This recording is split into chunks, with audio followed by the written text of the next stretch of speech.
കിഷ്കിന്ദ കാണ്ഡം എന്ന സിനിമ കണ്ടതിന് ശേഷം ഒരു വല്ലാത്തൊരു ട്രൊമാറ്റിക് ആൻഡ് ഡീപ്പ് ഇമോഷൻസ് ആണ് ഫീൽ ചെയ്തത്. അത്രയും ഒരു ഇമ്പാക്റ്റ് സിനിമ ക്രിയേറ്റ് ചെയ്ത് കണ്ടു കഴിഞ്ഞതിന് ശേഷം എനിക്കിതിന് മുന്നേ ഇത്രയും ഒരു ഇമോഷൻ അല്ലെങ്കിൽ ഇത്രയും ഒരു ട്രൊമാറ്റിക് ഫീൽ കിട്ടിയത് ഇരട്ട എന്ന സിനിമ കണ്ടതിന് ശേഷമാണ്.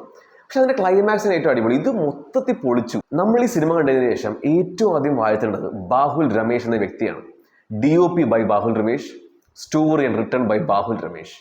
നിങ്ങളുടെ സംഭവം തന്നെ എന്താണ് എഴുതി വെച്ചിരിക്കുന്നത്, ഈ സിനിമയെ കൊടുത്തിരിക്കുന്ന റിസർച്ച്, ഡീറ്റെയിലിംഗ്, എത്ര സമയമാണ് നിങ്ങൾ ഇത് എഴുതിയിരിക്കുന്നത് മനസ്സിലാവും. അത്രയും നല്ല ഫ്ലോ ഉള്ളൊരു സ്ക്രീൻ പ്ലേ, ബ്രില്യൻ റൈറ്റിംഗ്, അപ്പുറം നമുക്ക് വേറൊന്നും പറയാനില്ല. സ്റ്റോറി പോലും പറയാൻ പറ്റില്ല, അത്രയും അൺപ്രഡിക്റ്റബിളായ റൈറ്റിംഗ് ആണ് നമുക്ക് ഇതിൽ കാണാൻ സാധിക്കുന്നത്. ഒരു 20 മിനിറ്റ് ശേഷം ഈ സിനിമ ഏത് ട്രാക്കിലൂടെ പോകണമെന്ന് നമുക്ക് മനസ്സിലാവില്ല. പിന്നെ വിഷ്വൽസ് എടുത്ത് പറയണം, അടിപൊളി വിഷ്വൽസ് ആണ്.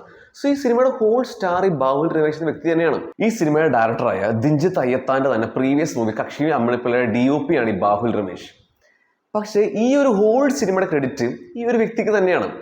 DOPയുടെ കൂടെ തന്നെ ഒരു ബ്രില്യൻ റൈറ്റർ ആണെന്ന് തെളിയിച്ചിരിക്കുകയാണ്. ദിഞ്ജിത്ത് അയ്യത്താൻ എക്സിക്യൂഷൻ ആണെങ്കിലും കക്ഷി അമ്മിണിപ്പിള്ളയുടെ കമ്പയർ ചെയ്യുകയാണെങ്കിലും ഒരു ബ്യൂട്ടിഫുൾ വർക്ക് തന്നെയാണ് ഈ സിനിമ. Music by Mujeeb Majeed. എന്തൊരു മ്യൂസിക്കാണ് ക്രിയേറ്റ് ചെയ്തിരിക്കുന്നത്. ആ ഒരു ഹോൾ അറ്റ്മോസ്ഫിയർ തന്നെ മാറ്റമാണ്. ഈച്ച് ആൻഡ് എവറി സീൻസിന്റെ വൈബ് മാറ്റാണ്. ഒരു techno kind of vibrant music ആണ് ക്രിയേറ്റ് ചെയ്തിരിക്കുന്നത്. ഇതൊരു ബ്യൂട്ടിഫുൾ ബ്രില്യൻ വർക്ക് തന്നെയാണ്. ഇതിലെ എഡിറ്റിംഗ്, ആ ഒരു ഭയങ്കര സ്മൂത്ത്നെസ് നമുക്ക് നന്നായിട്ട് ഫീൽ ചെയ്യും. കളർ ഗ്രേഡിങ് വളരെ നന്നായിരുന്നു. പിന്നെ ഇതിലെ പെർഫോമൻസസ്, ആസിഫിൽ നിങ്ങൾ അടിപൊളിയാണ് കേട്ടോ. ആ കണ്ണുകൾ കൊണ്ട് നിങ്ങൾ അഭിനയിക്കുന്നത് ഒരു രക്ഷയില്ല. ഈ ന്യൂജൻ ആക്ടേഴ്സിൽ അതിലെനിക്ക് ഏറ്റവും ഇഷ്ടമുള്ള വ്യക്തി നിങ്ങൾ തന്നെയാണ്. അതിൻ്റെ കൂടെ തന്നെ വളരെ നാച്ചുറൽ ഇമോഷണൽ പെർഫോമൻസ് തന്നെ അതിൽ കാഴ്ചവെച്ചിരിക്കുന്നത്. എസ്പെഷ്യലി അവസാനത്തെ 20 മിനിറ്റുകൾ നിങ്ങൾ അടിപൊളിയായിരുന്നു. വിജയരാഘവൻ ആണെങ്കിലും ആളുടെ കരിയറിൽ അഭിമാനിക്കാൻ പറ്റിയൊരു ക്യാരക്ടറും സിനിമ കൂടെ തന്നെയായിരിക്കും ഇത്. പൂക്കാലം എന്ന സിനിമയിലൂടെ ആ ആക്ടറിന്റെ കംപ്ലീറ്റ്ലി ഡിഫറെൻറ്റ് സൈഡ് കാണിച്ചെന്നാണ്. ഇതിനകത്തും നമ്മളെ ശരിക്കും അത്ഭുതപ്പെടുത്തും. ആ ഒരു ക്യാരക്ടറിനെ കൈകാര്യം ചെയ്ത രീതി കാണണം, മൈൻഡ് ബ്ലോയിങ് തന്നെയായിരുന്നു. അപർണ ബാലമുരളി വളരെ നല്ല നോട്ടബിൾ പെർഫോമൻസ് തന്നെ കാഴ്ചവെച്ചിരിക്കുന്നത്.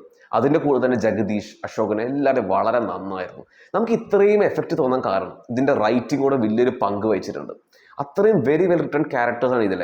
ആരും ഒട്ടും ഓവർ ആവാണ്ട് ഒരു വളരെ അണ്ടർസ്റ്റാൻഡിങ് ആ മനുഷ്യരുടെ രീതിയിലാണ് എഴുതി വെച്ചിരിക്കുന്നത്.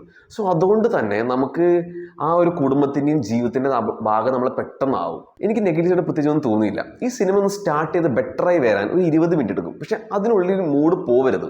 അതിനുശേഷം നിങ്ങൾക്ക് കണ്ണെടുക്കാൻ സമയം കിട്ടില്ല.